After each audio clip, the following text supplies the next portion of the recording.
Greetings, everyone. This is Rock and Roll Swat coming at you with the weekly comic book write-up for last week.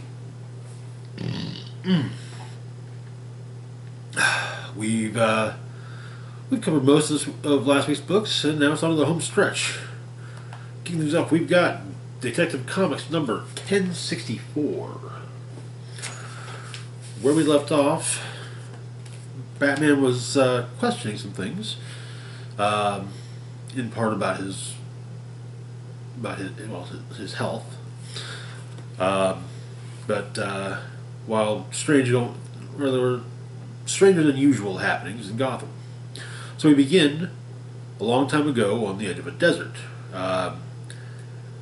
Talia is sparring with Damian and tells her the story of the Grim Soldier, Rod E. Paredes. He legendary soldier, but the gods grew jealous of him, and they set him an impossible task to traverse the desert. They also bound an asthma to him. He had to fight this asthma every day, and at night he would collapse, having subdued the asthma, and crawl his way across the desert.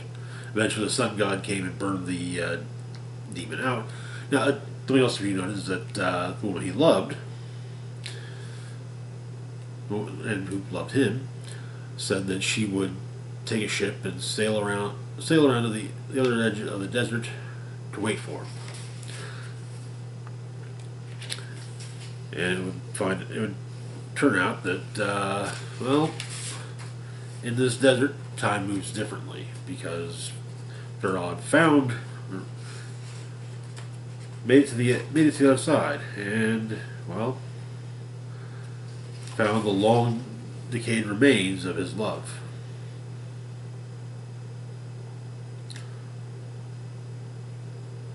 So Verod cursed the gods. Elizabeth refused to move ever again.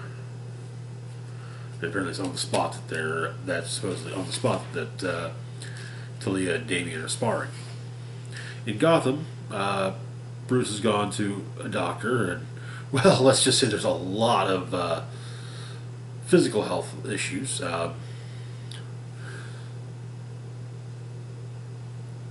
least 24 serious bone fractures, half of which haven't healed correctly. The doctor is mystified as how Bruce's body is falling apart.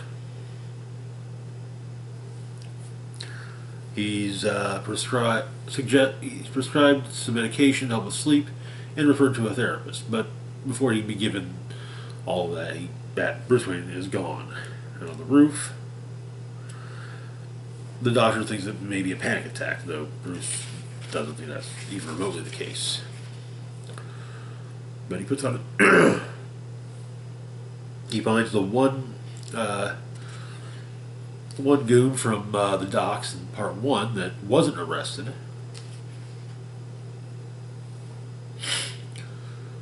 and interrogates him. And it turns out that the guy says that there was someone on the docks who had a tattoo. Dogs have horns, or maybe some really long ears. Batman investigates. And ends up at the old abandoned Pennyman Theater, where he finds Talia. And so, and she calls Bruce her Grim Soldier. The two of them fight with League members joining in to defend Talia, but Batman realizes after a while that Talia is not running, meaning that she wants him there. So wherever it is that she doesn't want him is where he needs to be. But the theater is blown up. At the harbor, a ship is coming.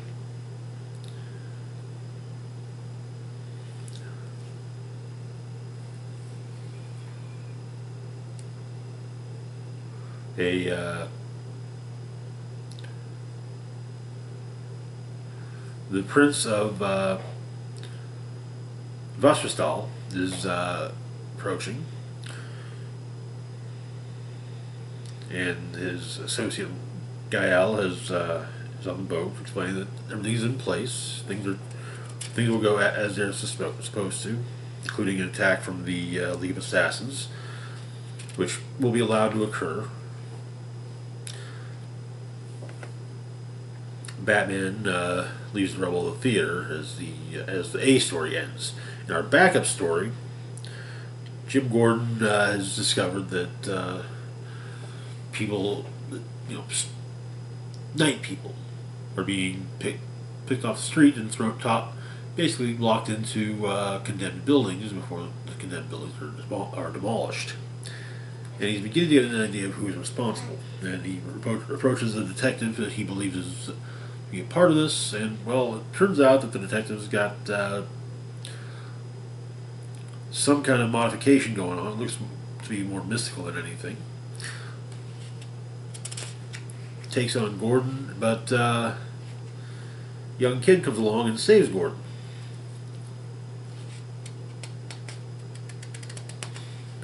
But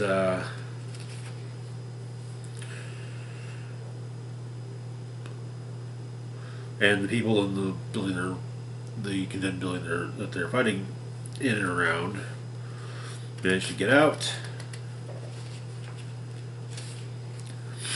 And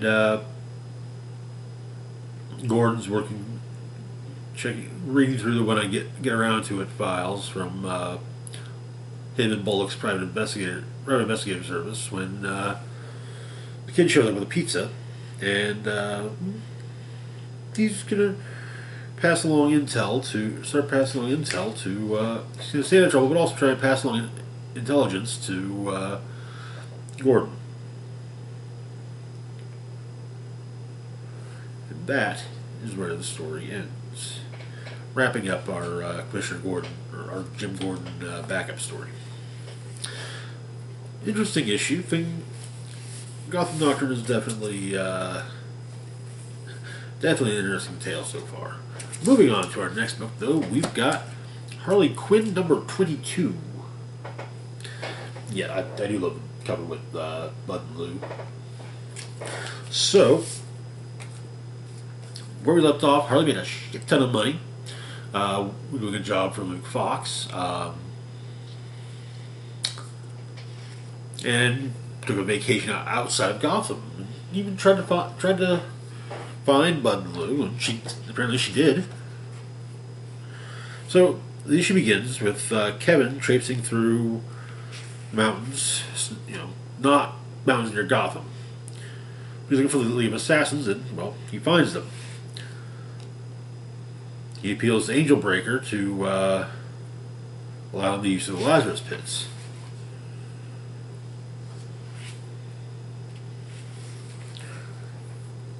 For Harley.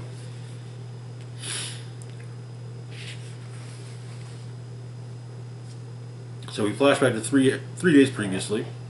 The remnants of the alien creature that Harley fought for Luke Fox. Harley decided to keep it as a pet. And it turns out that, doesn't much care for Kevin. But it turns out that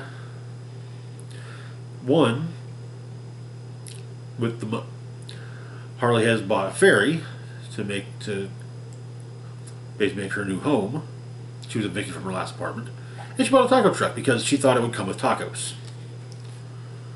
False advertising. But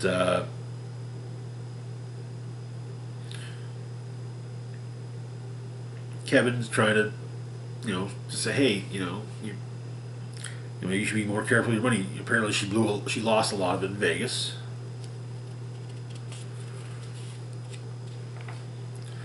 But apparently, Harley set up a room on the ferry for Kevin.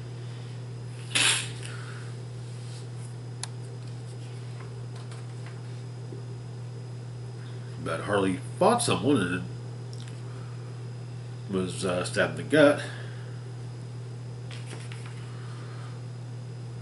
and seemingly died and was dead when Kevin found her.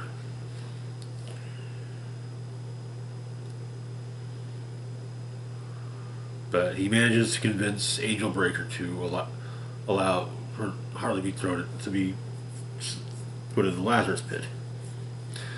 Though they're unstable and dangerous, and there was always a risk of playing God, but now anything could happen. Angel Breaker says they can put her in, but she can't promise what will come out. And so Harley is put into the Lazarus pit. She's lowered in, and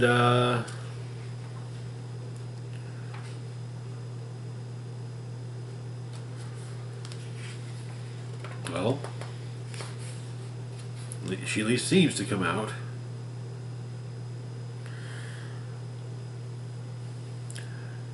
Very much determined to find the person who killed her. That is where the issue ends.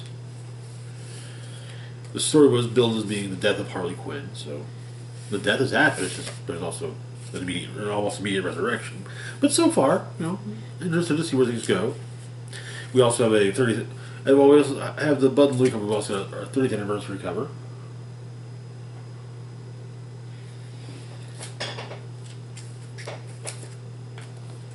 But moving on to our next book, we've got Tim Drake Robin, #1.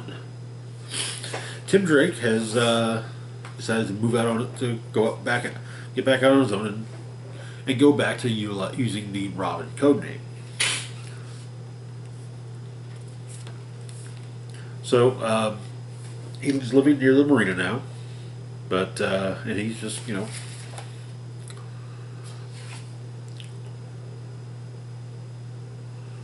and Bernard are having themselves a cute little relationship, and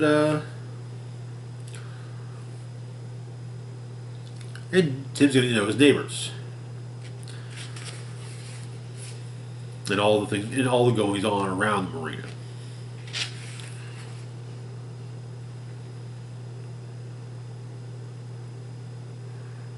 But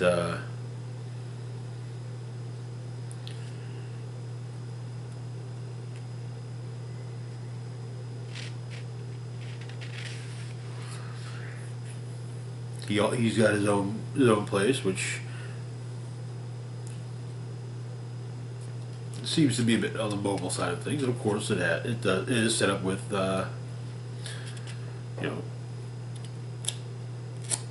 so he can be robbed, so he can get in and out when necessary. But one of his neighbors has been decapitated, and but Robin talks to Detective Williams, whom he previously worked with during the urban legend story that focused on Tim.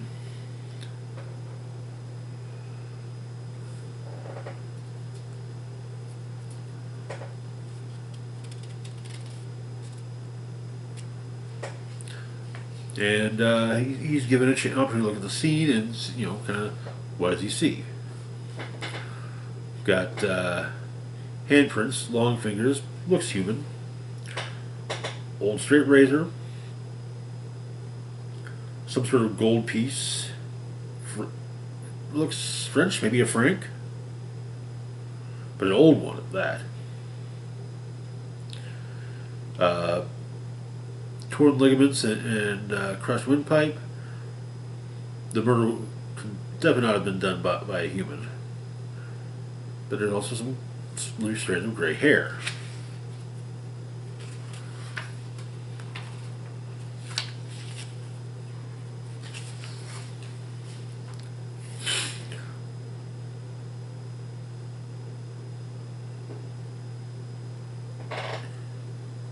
Though it's not hair, it's orangutan fur.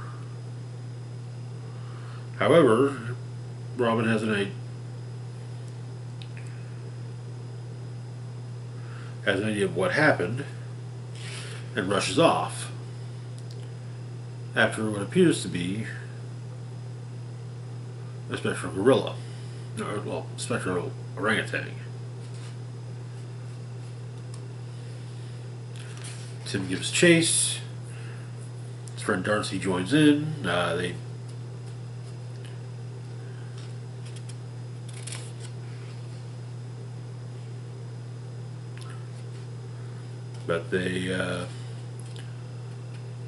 And the detective joins in as well.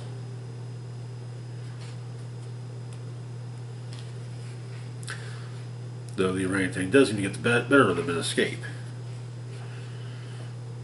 But Tim and Darcy working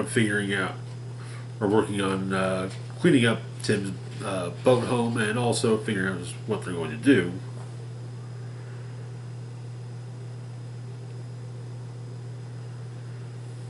But there's a package it's been left for Tim. That is where the issue ends. It doesn't look suspicious.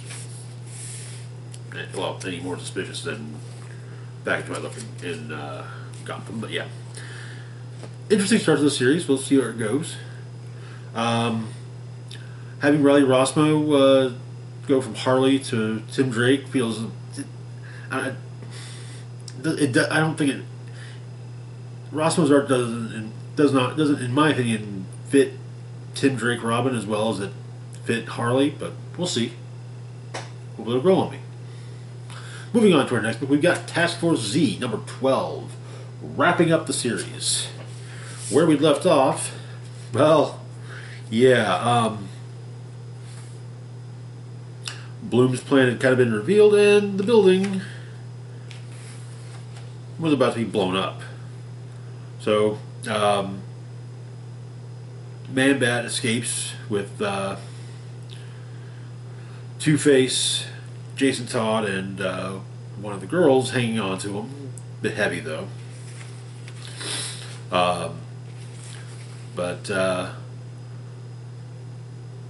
first, Harvey and Jason have to deal with Gotham, who flies out and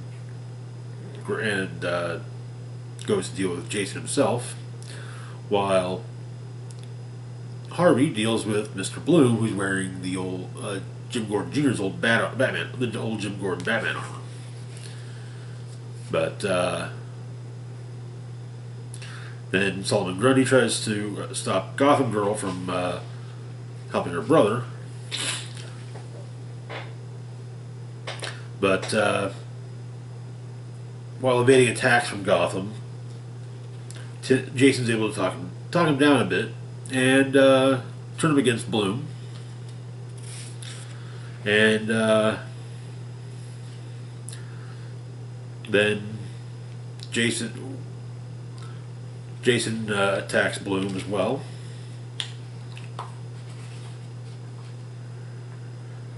But it turns out that Bloom has a contingency plan in the form of Two-Face. But, well, that blows up in his face, or rather, leads him getting shot in the face. Bloom, that is. But Harvey suggests that Jason leave because there's a dead body in the remains of the building that, is wearing Jason's outfit, so, why not? But Gotham Girl's got the remaining Lazarus resin, and so figures that, hey, perhaps what's left could actually bring her brother back for good, but he's just like, no. Let me live out the rest of my days, actually live them out as knowing I'm going to die, and then, let me go. But both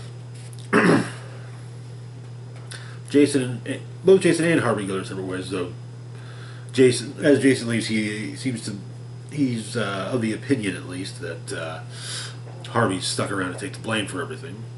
Jason sends a letter to Bruce and is seen off at the airport by Stephanie.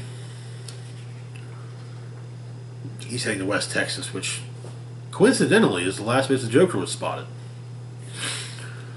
At the Gotham City morgue, the remains of the members of Task Force Z are being looked at. The evidence have some peculiarities, but before those can be looked into, The ME and his assistant are both shot, and Madam Crow, Deadshot, Mr. Zaz, KG Beast, Arkham Knight, Copperhead are all resurrected with Lazarus resin, courtesy of Two-Face. And that is where the series ends. Yes, this is the last issue of Task Force Z. It was a fun run, but it looks like there will be a follow-up, maybe without Jason Todd's presence. Moving on to our next book, we've got Batman Fortress, number 5. Where we left off, Batman was working on a plan to save the world. So we begin in Barbados. Jackson Hyde meets a guy on the beach. They have a few drinks. Jack wants to go swimming, but they're accosted by some homophobic jerks. And Jackson uses water control powers to get rid of them, but this scares off his potential new friend. Then Batman and Dale show up.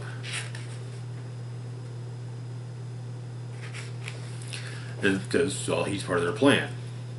And, well, they can't use Aquaman because, well, Aquaman's being held by by the aliens who black out the planet.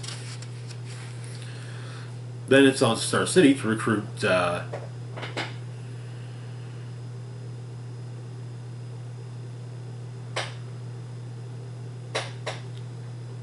Yumiko, I believe,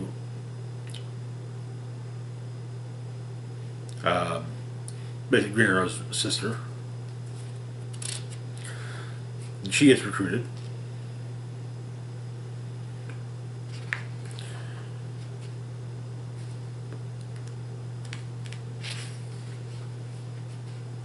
Basically, Bruce intrigues her with his offer, but they're aboard the Virginia-class submarine Novato, going deeper than any sub has ever gone before. Batman goes to talk to Lex, though, and Lex is armored up. Though Batman says, yeah, Lex isn't coming along. Which doesn't make Lex happy, but